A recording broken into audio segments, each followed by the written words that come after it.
My parents gaslit me into thinking my sister was crazy. It took my dad nearly culling me to see she was the only one fighting for my life. Growing up as the youngest child meant I molded myself to be the type to only speak when spoken to, because the last thing I wanted was to be like my older sister, Millie. Whenever my dad abused me or my brother, she refused to ignore it. One time, we were all on holiday in Florida when I was wearing jean shorts. I must have been 12, while our brother Evan was 13 and Millie was 15. My dad lightly slapped my thigh and told me I was getting fat. I was a size US 2. I glared at my sister, warning her not to say anything, and she wasn't going to until my dad tugged on the end of my shorts and told me to cover up. That's when she went off. What the F did dad just say? She asked my mom, who was also trying to get her to shut up. Suddenly, the entire room, including me, started screaming at her. Told her how she was a troublemaker. Looking back, I obviously regret it, but I was brainwashed because somehow my parents had convinced me that it's their responsibility to be abusive. But speaking back was what caused an issue. And it didn't stop there, because that's when Evan did the only form of protection he knew at the time. He plastered this boyish smirk on his face, pretending like he didn't give an F about anything my dad did or said. Next thing I knew, our dad was yelling at Evan and threatening to hit him. So that night, Millie slept in the same bed as us, covering Evan in case our dad came in the middle of the night and tried anything. But as the years continued, things only got worse. Evan used to be a sweet boy. He used to tuck me and Millie in with a blanket whenever we fell asleep on the couch. Tell us that we were pretty. But as my dad got more abusive, so did he. So by the time he was 16, he was just another angry man in the house. But Millie never lost her flair of assertiveness, and I continued to be the one to cry at the first sign of conflict. This dynamic pretty much continued until Millie was in senior year. It was the night before her SAT, and we were all sitting around the table eating dinner. She was the only one in our family that cared about school. Her hands were trembling. She had that faraway look in her eye. Well, that's when she asked Evan to stop chewing with his mouth open. "You're going to fail your stats and be an effing failure for the rest of your life," he yelled. Suddenly, Millie stood up in tears and ran up to her bedroom. My dad began shouting at the top of his lungs, his voice echoing off the walls. Meanwhile, I stayed in the kitchen, texting Millie and asking why she would react to him saying that she had once again destroyed the peace in our family. We didn't see her much after that. She was always at her friend's house or secretly out partying, and I never texted her either, because to me, she was the one who had destroyed the family. But the less I saw her, the more I realized how wrong I was, because suddenly I became the new scapegoat. Every day my dad was barking orders at me, and no matter what I did, it wasn't enough. Meanwhile, even he was too scared of Evan to tell him to do anything. But Millie never stopped trying for me. Once in a while, she would come home and criticize our parents, and I didn't even appreciate it until one day, when our dad caught Evan putting his wet clothes on top of my mom's dry ones. Dad was screaming at Evan, when suddenly my name was called for me to come into the living room. As soon as I walked in, my dad called me an ugly bitch who couldn't keep my brother in control. And while I silently processed his words, he pushed me over the coffee table. Tears were streaming down my face and fear filled my veins. When I tried to stand back up, he kicked the back of my legs and knocked me over again. "Get the F out of here." Well, he didn't have to tell me twice. I immediately ran to the bathroom and locked the door. I called the first person I could think of, Millie. I told her everything. She talked to me in that soft voice that always managed to calm me down. As I sat on the cold bathroom floor, my dad screamed at me again and ordered me to clean the kitchen. So I hung up with no explanation. Well, 20 minutes later, I heard the front door silently creak open. Millie walked in with her 6'4" muscular boyfriend. I stared at her with fear, not wanting to leave in case my dad punished me even worse. And I guess she picked up on it, because she immediately grabbed my hand. Her eyes were filled with comfort, like she knew what she was doing. Before I knew it, she had convinced me to leave with her, and we went to an apartment I didn't even know she had been renting out. I tucked myself into bed, and she asked me to again explain what happened, to tell her what she had missed. But I didn't want to think about it anymore. I just wanted to focus on the Halloween party that I had planned for the next day. So I violently shook my head, and Millie nodded before ordering me McDonald's. But I never got to go to my party, because the next day, my mom texted me about how I had to come home, how Millie had done enough damage to all of us, and I believed her. But as soon as I walked in the door, my dad hit me so hard I blacked out. His palm connected with my cheek with a crack that seemed to echo through my skull. Stars exploded behind my eyes, then darkness. I came to on the floor, my head throbbing, the taste of copper in my mouth. That was the moment I knew I couldn't stay. Not one more night. "I'm sure," I said, my voice stronger than I expected. "I want to leave." The words hung in the air between us, impossible to take back. They tasted like freedom. "Good," Millie replied. "I need you to be smart about this. Pack only what you absolutely need. Clothes, important documents if you can get them, anything sentimental you can't replace. Nothing bulky. One backpack. That's it." Her voice was calm but urgent, like a general planning a strategic retreat. My heart raced as I listened to her instructions. This was really happening. The reality of what we were planning sank in, heavy and terrifying yet somehow liberating. "When?" I whispered, my mouth dry as sandpaper. My tongue felt too big for my mouth, clumsy with fear and anticipation. "Friday. Tell them you're going to a friend's house for a school project sleepover. I'll pick you up 2 blocks from your house at 7 p.m. Can you do that?" Millie's eyes were intense, focused entirely on me. She'd always had that ability to make you feel like you were the only person in the world when she looked at you. Yes, I didn't even hesitate. The certainty in my voice surprised even me. "And don't tell anyone. Not your friends, not your teachers, no one." Her emphasis on the last word made me nod solemnly. I understood the stakes. This wasn't a game. After we hung up, I sat on my bed staring at the wall, tracing the hairline cracks with my eyes. The paint was peeling slightly in the corner, revealing layers of different colors from previous owners. 3 more days in this house. I could do this. I had to. The following day, I woke up with a strange sense of calm. Nothing had changed. My dad barked orders at breakfast. My mom pretended everything was fine. Evan glared at me from across the table, but knowing I had an escape plan made it all slightly more bearable. The cereal tasted the same, the milk just as cold, but something inside me had shifted. I was no longer trapped. At school, I approached my English teacher after class. The classroom was empty except for us, the afternoon sun slanting through the blinds and casting striped shadows across her desk. "Ms. Parker, I was wondering if I could use you as a reference for a summer job application." My voice only wavered slightly. She looked surprised but pleased. Her smile crinkled the corners of her eyes behind her glasses. "Of course. When do you need it by? Maybe next week? I'll let you know." I needed someone outside my family who could vouch for me if things got complicated later. Someone who knew me as a good student, not just a disobedient daughter. That afternoon, I started gathering my things, bit by bit, so no one would notice. I slipped my birth certificate from the filing cabinet in the den while my mom was on the phone. The paper felt fragile between my fingers, impossibly important. I tucked my school ID and the $43 I'd saved from birthday money into a sock. I sorted through my clothes, mentally selecting what to take. What would I need for a new life? What could I leave behind? I found an old iPod and started recording my dad's outbursts whenever I could. Proof of what was happening in case anyone ever questioned me. The device was small enough to hide in my pocket, the red recording light covered with a piece of tape. Each time I pressed record, my pulse quickened with a mixture of fear and determination. Thursday night, I barely slept. Every creak in the house made me jump. The wind against the window sounded like fingers tapping, like someone trying to get in. What if they somehow knew? What if my dad was waiting to catch me in the act of leaving? I stared at the ceiling, watching shadows move across it as cars passed outside, their headlights briefly illuminating my room. Friday morning, I forced myself to act normal. I ate breakfast, went to school, came home, and cleaned the kitchen like always. The routine felt surreal, like I was watching someone else go through the motions. At dinner, I casually mentioned the fake school project. The spaghetti on my plate went largely untouched. My stomach too knotted with anxiety to eat. Sarah needs help with her science presentation. Her mom said I could sleep over so we can finish it. I kept my eyes on my plate, pushing food around with my fork. The lie came out smoother than I expected. My mom narrowed her eyes. "Which Sarah is this?" Her tone was suspicious. Her fork paused halfway to her mouth. I'd prepared for this. "Sarah Chen, from my biology class. You met her mom at the school open house last year." This was all true. Sarah was real, though we weren't close, and our moms had indeed met once. The details made the lie more believable, harder to question. "I don't remember approving this," my dad said. Fork paused halfway to his mouth, a piece of chicken dangling precariously. His eyes were hard, searching my face for signs of deception. "Mom did," I lied, turning to her. "Remember when I asked on Tuesday? I held held my breath, waiting for her response. The seconds stretched out painfully. My mom hesitated. I could see her trying to decide whether to admit she didn't remember or just go along with it. The internal calculation played out across her face, which would cause less conflict. Oh right, she finally said. But be back by noon tomorrow. You have chores. She returned to her meal. The matter settled. I exhaled slowly, careful not to show my relief. At 6:30, I shouldered my backpack, trying to look casual, though it contained everything I planned to take with me. The weight of my life reduced to a single bag. The iPod was tucked safely in my coat pocket, heavy with recorded evidence of what I was escaping. Don't stay up all night giggling with your friend, my mom said as I headed for the door. Her voice was almost normal, almost maternal. For a second, I almost wavered. I won't. My dad didn't even look up from the TV. The blue light flickered across his face, casting strange shadows. Evan was out somewhere, which was a relief. One less goodbye I didn't want to make. I walked normally until I turned the corner, then broke into a run. My heart pounded so hard I could feel it in my throat. The evening air was cool against my face, carrying the scent of someone's dinner cooking, of freshly cut grass. What if Millie didn't show up? What if this was all some kind of test? But exactly at 7, a car pulled up beside me. Millie leaned across and pushed open the passenger door. Get in, she said. I threw my backpack in and climbed in after it. The car smelled like coffee and Millie's perfume. Before I could even close the door properly, Millie was pulling away from the curb. The tires squealed slightly as we accelerated, the only sign of her urgency. Did anyone follow you? She asked, checking the rearview mirror. Her knuckles were white on the steering wheel, her profile tense in the dim light. No, I don't think so. I turned to look out the back window anyway, half expecting to see my dad's car bearing down on us. She nodded, her eyes still flicking between the road and the mirror. We're not going back to my old apartment. I found a new place. It's smaller, but it's in a secure building with keycard access. No one gets in without being buzzed up. Her voice was steady, practical. She'd thought of everything. I hadn't even thought about that. Of course we couldn't go back to the apartment my parents knew about. The realization of how much planning she'd done for me hit me hard. While I'd been surviving day to day, she'd been creating an escape route. What about your boyfriend, Jason, right? I remembered his imposing presence in our kitchen, how small my dad had seemed next to him. We broke up, she said shortly. He thought I was obsessing too much about our family, said I needed to move on. She made air quotes with one hand while steering with the other, her knuckles white against the wheel. The bitterness in her voice was palpable, a rare crack in her composure. We drove in silence for a while. The farther we got from home, the lighter I felt, like I was shedding a heavy coat I'd been forced to wear. Street by street, mile by mile, the weight lifted. I watched unfamiliar neighborhoods pass by, wondering what kind of life people lived in those houses with their warm windows and unknown stories. They're going to be so angry, I finally said, watching the familiar streets disappear behind us. The thought sent a chill down my spine despite the car's heater blowing warm air on my face. Millie glanced at me. Are you having second thoughts? Her voice was careful, neutral, not pushing, not judging. Ember,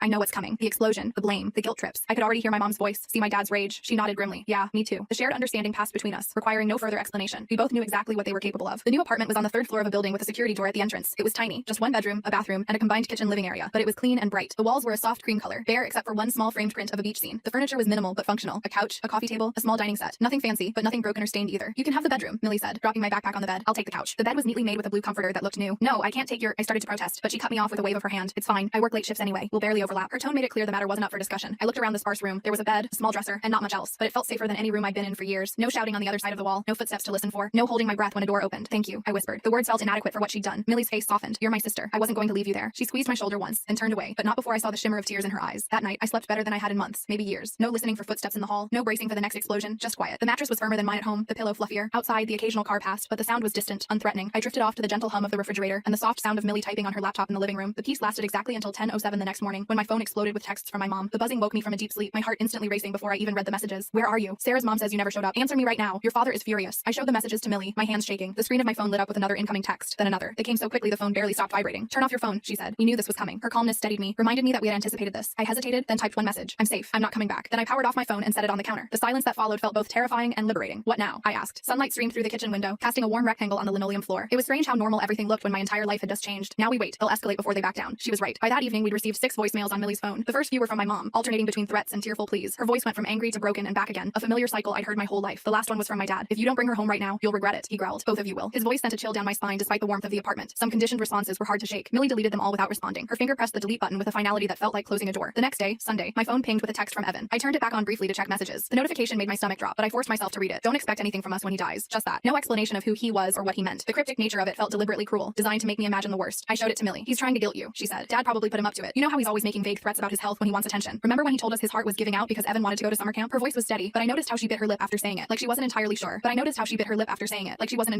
A small gesture that betrayed her own worry, despite her reassuring words. The possibility that something might actually be wrong nagged at me, but I pushed it away. We'd heard too many false alarms to trust this one. Monday morning, Millie helped me enroll at a new school. We had to use her address and say she was my guardian, which wasn't technically true, but the administration didn't ask too many questions. The school was larger than my old one, the hallways wider and brighter. No one stared at me as we walked through the office. I was just another new student, unremarkable and unknown. What if they come looking for me? I asked as we walked back to the apartment. The question had been weighing on me since we left. The sidewalk was cracked in places, small weeds pushing up through the concrete, persistent life finding a way through. They might, she admitted, but they'd have to admit why you left in the first place, and I don't think they want that kind of attention. Her logic made sense, but it didn't completely ease my fear. I still found myself looking over my shoulder, scanning faces in crowds for my dad's angry glare or my mom's disapproving frown. That night, I discovered my parents had found another way to attack. My phone lit up with messages from relatives and family friends I hadn't spoken to in years. Aunts, uncles, cousins, neighbors, people I barely remembered were suddenly very concerned about my whereabouts. Your poor mother is worried sick. How could you do this to your family? Your father says you've been hanging out with a bad crowd. The story they were telling was that I'd run away to live with a boyfriend, that Millie had encouraged me to rebel, that I was breaking my parents' hearts. Each message twisted the knife, rewriting our history to make me the villain. The familiar guilt crept back in, the programming so deep it was hard to resist. They're trying to control the narrative, Millie said when I showed her. They know if people hear what really happened, they'll lose their perfect family image. She scrolled through the messages, her expression hardening with each one. The lamp cast shadows across her face, making her look older, wearier. I scrolled through the messages, feeling sick. The words blurred together, a chorus of accusations and guilt trips. No one's going to believe us, are they? The thought was devastating. something, that after everything, we might still be the ones painted as wrong. Millie was quiet for a moment, then she said, "Show me those recordings again." Her voice had that determined edge I recognized. She was formulating a plan. I pulled out the iPod and played a few of the clearest ones. My dad screaming about what a disappointment I was, the sound of something, me, hitting the coffee table. My mom's cold voice telling me to clean up my own blood. The audio was tinny through the small speaker, but the rage in his voice was unmistakable, the fear in mine undeniable. "People will believe this," Millie said firmly. "We just need to be strategic about who we send it to." Her confidence bolstered mine. Maybe the truth could win out after all. We started with Aunt Dorothy, my mom's sister, who had always been a little kinder than the rest of the family. She lived 3 states away and only saw us at major holidays, but she'd always brought thoughtful gifts and asked genuine questions about our lives. We sent her a brief email explaining that I'd left home because of abuse, with one audio clip attached. The message was simple, factual, without emotional appeals. Her response came the next morning. "I always suspected. Your mom has been making excuses for your dad's temper for years. What do you need?" It wasn't much, but it was something. A crack in the wall of silence. A tiny beam of light breaking through. Next was my mom's friend Margaret, who had 2 daughters my age and had always been nice to me. She'd once slipped me $20 when my dad refused to give me money for a school field trip, whispering that it could be our secret. Then my dad's cousin Bruce, who had once pulled my dad aside at a family barbecue after he'd yelled at Evan in front of everyone. Bruce had spoken in low, intense tones, his hand gripping my dad's arm tightly. My dad had been quieter for the rest of that day. Some people never responded. Some sent back shocked messages. A few, like Aunt Dorothy, offered help, money, a place to stay if we needed it, connections to resources. Each supportive response felt like a small victory, a validation that we weren't crazy, that what happened to us wasn't normal or acceptable. "See," Millie said, "not everyone is like them." She showed me a message from our mother's college roommate, who wrote that she'd cut contact with our mom years ago because of concerning patterns she'd noticed. The knowledge that others had seen through my parents' facade was strangely comforting, but the backlash was swift. My parents doubled down on their story, telling anyone who would listen that I was troubled, that I was making things up for attention, that Millie had always been a bad influence. The campaign was coordinated and relentless. They called in favors, leveraged old relationships, spun tales of their perfect family being torn apart by rebellious daughters. My dad's brother called Millie directly. The phone rang late one evening as we were cleaning up after dinner. Millie answered on speaker, her voice neutral until she heard who it was. "You need to stop this right now," he said, his voice cold. "You're tearing this family apart with your lies." He sounded so much like my dad it made my skin crawl. The same cadence, the same underlying threat. "They're not lies," Millie shot back, and the family was already broken. Her voice didn't waver, didn't crack. She stood tall, shoulders back, as if he could see her through the phone. He hung up on her. The dial tone buzzed loudly in the quiet apartment. Millie set the phone down carefully, her movements controlled, but I could see the slight tremor in her hands. Standing up to them still took a toll, even now. 2 weeks after I left home, I still hadn't been back to school. The new school was okay. No one knew me, which meant no one asked questions, but I felt like I was sleepwalking through the days. The classrooms were unfamiliar, the teachers' names hard to remember. I drifted from class to class, taking notes mechanically, speaking only when called on. At night, I had nightmares about my dad finding me, dragging me back home. In the dreams, I couldn't run fast enough, couldn't scream loud enough. I'd wake up gasping, sheets twisted around my legs like restraints. Sometimes Millie would be there, a glass of water in hand, as if she'd sensed my distress from the other room. "Maybe we should talk to someone official," I suggested one evening, like report them or something. We were sitting on the couch, the TV on low in the background, some sitcom with a laugh track that felt jarring against our serious conversation. Millie looked up from her laptop. "We could, but without physical evidence of recent abuse, it might not go anywhere. And if it doesn't," she didn't need to finish the sentence. "If we reported them and nothing happened, they'd be even angrier, even more determined to get me back. The system that was supposed to protect people like us often failed, leaving them more vulnerable than before." "What about the recordings?" I asked. The iPod sat on the coffee table between us, innocent looking despite its damning contents. "They help, but," she sighed, "the system doesn't always work the way it should, especially when the parents are good at presenting themselves as normal." Her fingers tapped a restless rhythm on the keyboard, betraying her frustration. I nodded, remembering how charming my dad could be when he wanted to, how my mom could turn on the concerned parent act in an instant, how they'd fooled teachers, neighbors, friends for years. The thought of facing them in court, of being forced to see them again, made my stomach churn. So what do we do? The question hung in the air between us, heavy with implications. Millie closed her laptop. "We keep building our case, and we make sure as many people as possible know the truth." Her determination was unwavering, a constant in my shifting world. That night I couldn't sleep. I kept thinking about all the other kids like me, trapped in homes where no one believed them, where they had no Millie to help them escape. Kids who went to school with bruises hidden under long sleeves, who flinched at loud noises, who never invited friends over. How many of them were lying awake right now, planning their escape, or worse, believing they deserved what was happening to them? I got up and went to the living room, where Millie was still awake, scrolling through her phone. The blue light illuminated her face in the darkness, highlighting the shadows under her eyes. She looked up when I entered, immediately alert. "I want to tell our story," I said. "All of it, publicly." The words came out with a certainty that surprised me. She looked up, surprised. "Are you sure? Once it's out there, you can't take it back." Her concern was valid. Going public would mean exposing ourselves completely, opening our lives to scrutiny and judgment. I'm sure, and I was. For the first time in a long time, I felt absolutely certain about something. The next day, I sat down and wrote everything, from my earliest memories of my dad's rage to the final blow that knocked me unconscious. I described my mom's enablement, Evan's transformation, Millie's attempts to help. The words poured out of me, years of silence finally breaking. I didn't use our real names, but I included enough details that anyone who knew us would recognize the story. When I finished, I read it to Millie. Her eyes were wet by the end. "It's perfect," she said. "But are you absolutely certain you want to post this?" Her hand rested on mine, warm and steady. I nodded. "I want other kids to know they're not alone, and I want our parents to know they can't silence me anymore." The decision felt right, like stepping into sunlight after years in a dark room. I created a new social media account and posted my story, along with a few of the clearest audio clips. Then I sent the link to everyone in our extended family and my parents' social circle. My finger hovered over the send button for just a moment before pressing it firmly. No going back now. The response was immediate and overwhelming. Messages poured in, some supportive, some accusatory, some from complete strangers sharing similar experiences. My post was shared hundreds of times within the first day. People I'd never met were commenting, sharing their own stories, offering resources and support. It was like a dam had broken, releasing a flood of shared pain and resilience. And then came the fallout. My mom's church friends stopped visiting their house. My dad lost a part-time contract job when his boss recognized his voice from one of the audio clips. Evan dropped out of school and, according to Aunt Dorothy, started disappearing for days at a time. Their carefully constructed facade was crumbling, exposing the rot beneath. "You've ruined everything," my mom texted me. "I hope you're happy." The message came late at night, probably after a few glasses of wine. I could almost hear her bitter tone through the text. I didn't respond. For the first time, I truly understood that their happiness had always depended on my silence, my compliance, my willingness to absorb their abuse without complaint. Their perfect family was built on my broken spirit, and I refused to rebuild it for them. A month after my post went viral, Millie and I were eating dinner when someone pounded on the apartment door. The sound was so unexpected, so violent, that I dropped my fork with a clatter. We froze, looking at each other in alarm. The pounding came again, harder this time, making the door rattle in its frame. "Who is it?" Millie called, not moving from her chair. Her voice was steady, but I could see the tension in her shoulders, the way her hand slowly reached for her phone. "Open this door right now." My dad's voice, slurred but unmistakable. My blood turned to ice. The room seemed to tilt around me, the walls closing in. I couldn't breathe, couldn't move. "How did he find us?" I whispered, my voice barely audible over the continued pounding. My hands gripped the edge of the table so hard my knuckles turned white. Millie grabbed her phone. "I don't know, but he's not getting in." Her voice was calm, but her eyes betrayed her fear. She dialed quickly, speaking in low, urgent tones to someone on the other end. Later, we discovered that one of our distant relatives, cousin Roy, had seen us at a nearby grocery store and tipped off my parents. He'd always been my dad's favorite drinking buddy and apparently felt more loyalty to him than to our safety. The betrayal stung, even though we'd never been close to Roy. The pounding continued, along with a stream of threats and obscenities. Each impact made me flinch. Each word brought back memories I'd been trying to suppress. Millie called the building manager, who said he was calling the police. The minutes stretched endlessly as we waited, listening to my dad's rage through the door. Your father's hammered, she whispered to me. He's making a scene in front of all the neighbors. There was a grim satisfaction in her voice. He was showing his true colors to strangers, confirming everything we'd said about him. I nodded, too terrified to speak. We sat in silence, listening to my dad's rage through the door. His words slurred together, but the hatred in them was clear enough. I know you're in there. You can't hide from me. His voice was hoarse from shouting, but he showed no signs of stopping. I could picture him on the other side of the door, face red, veins bulging in his forehead like they always did when he was in a rage. Then suddenly, other voices, the building manager, and then the firm tones of police officers. The shouting stopped. We heard muffled conversation, then footsteps moving away. The sudden silence was almost as jarring as the pounding had been. The building manager knocked softly. He's gone. The police escorted him off the property and issued a trespass warning. Are you both okay? His voice was kind, concerned in a way that made my throat tight with unexpected emotion. Yes, Millie called back, though her face was pale. Thank you. We listened to his footsteps retreat down the hall before either of us moved. The danger had passed, but the fear lingered, a heavy presence in the room. That night we packed our essential belongings again. The routine was becoming familiar. What to take, what to leave, how to disappear. The next morning, Millie called in sick to work, and we moved to a different apartment in another part of the city, one where our parents wouldn't find us. The new place was even smaller than the last, but it had a deadbolt and a peephole in the door. Small comforts that meant everything. We can't keep running forever, I said as we unpacked in the new place. Boxes surrounded us, our lives once again reduced to the essentials. The constant movement was exhausting, the vigilance draining. We won't have to, Millie promised. They'll give up eventually. She arranged mugs in the cabinet, creating a semblance of home in this new space, but I wasn't so sure. My dad's rage had always been relentless, and now we'd humiliated him publicly, made him lose face with his friends, his colleagues, his community. People who had once respected him now whispered behind his back. His pride wouldn't let that stand. 2 months after we moved to the new apartment, I got a single text from Evan. You were right, I'm sorry. I stared at it for a long time, my thumb hovering over the reply button. The message was timestamped 2:17 a.m., sent in the middle of the night, perhaps in a moment of clarity or regret. Part of me wanted to respond, to ask if he was okay, to tell him he could join us if he wanted to escape too. The brother I remembered from childhood, the one who tucked blankets around me and told me I was pretty, still existed somewhere inside the angry young man he'd become. I wanted to reach that person, to offer him the same lifeline Millie had thrown to me. But another part remembered how he'd changed, how he'd become my dad's mini-me, how he'd watched my abuse and done nothing, how he'd participated in it, adding his own cruelty to the mix. The memory of pasta flying from his mouth as he screamed at Millie was still vivid, still painful. I deleted the message without responding. Maybe someday I'd be ready to forgive him, to help him, but not yet. Not when the wounds were still so fresh. The nightmares gradually became less frequent. I started therapy, funded partly by Millie and partly by a part-time job I picked up at a bookstore. The quiet environment suited me, the orderly rows of books comforting in their predictability. I made a few friends at school. I stopped flinching when people raised their voices. Small victories, but meaningful ones. One day, I realized I wasn't wearing my mom's necklace anymore. I couldn't even remember when I'd taken it off or where I'd put it. It felt symbolic somehow, the breaking of the last chain tying me to that house. The small gold heart had once seemed precious, a rare token of affection from a woman who rarely showed it. Now it seemed like what it was, a cheap trinket given to buy my silence and compliance. Millie noticed the change in me too. You stand taller now, she said one evening. You look people in the eye. We were washing dishes together. The mundane task transformed into something peaceful by the absence of tension, of fear. I smiled. I learned from the best. The compliment made her duck her head, embarrassed but pleased. As the months passed, the messages from my parents became less frequent, then stopped altogether. The last one, from my mom, simply said, I hope someday you'll forgive us. I didn't respond to that one either. Forgiveness might come someday, but it would be on my terms, not theirs. It would be because I was ready to let go of the pain, not because they deserved absolution. On the 1-year anniversary of the day I left home, Millie surprised me with a small cake after dinner. It was nothing fancy, just a simple chocolate cake with a single candle stuck in the center. But the gesture brought tears to my eyes. What's this for? I asked. The flame wavered slightly in the air between us, casting a warm glow on her face. Your Independence Day, she said, smiling. 1 year of freedom. Her eyes shone with pride, not just for me, but for us, for what we'd accomplished together. I blew out the single candle, making a silent wish for many more years just like it. Years of safety, of growth, of healing. Years where I could become the person I was meant to be, not the frightened girl I'd been forced to be. The next day, I sat down at my computer and started typing a new post. Not about trauma this time, but about healing. About finding strength in the aftermath of abuse. About building a new life from the ashes of the old one. The words came easily, flowing from a place of hard-won wisdom rather than pain. I titled it The Voice They Couldn't Silence and hit publish. My story no longer belonged to them. It belonged to me. The power of that realization settled over me like a warm blanket, comforting and secure. I sat back in my chair, watching the view count climb on my post. Within hours, it had reached thousands. Comments poured in, some from survivors sharing their own stories, others offering support, a few even asking how they could help friends in similar situations. It felt surreal to see my pain transformed into something that might actually help others. You're trending, Millie said, peering over my shoulder at the screen. How does it feel? She rested her hand on my shoulder, a gesture that once would have made me flinch, but now felt natural, comforting. I shrugged, not sure how to put it into words. Weird, good weird, I think. How could I explain the strange mix of vulnerability and power, of exposure and freedom? My phone buzzed with a notification, another comment on my post, this one longer than most. I clicked to expand it, curious what this stranger had to say about my life. I never told anyone what happened in my house. Reading your story made me realize I'm not crazy. I'm showing this to my school counselor tomorrow. Thank you. The simple message hit me hard, bringing fresh tears to my eyes. Someone else would get help because I'd been brave enough to speak. My throat tightened. This is why I did it, I whispered to Millie, showing her the comment. This was the purpose that had emerged from my pain, to be the voice I'd needed to hear when I was trapped and silent. She squeezed my shoulder. You're braver than I was at your age. Her voice was thick with emotion, with pride. That's not true. You stood up to them when no one else would. I turned to look at her, this sister who had saved me in every way a person could be saved. And look where it got us, she said with a half smile, gesturing around our tiny apartment. The space was small but filled with light, with books and plants and small treasures we'd collected together. No shouting, no fear, no walking on eggshells. Exactly. Free.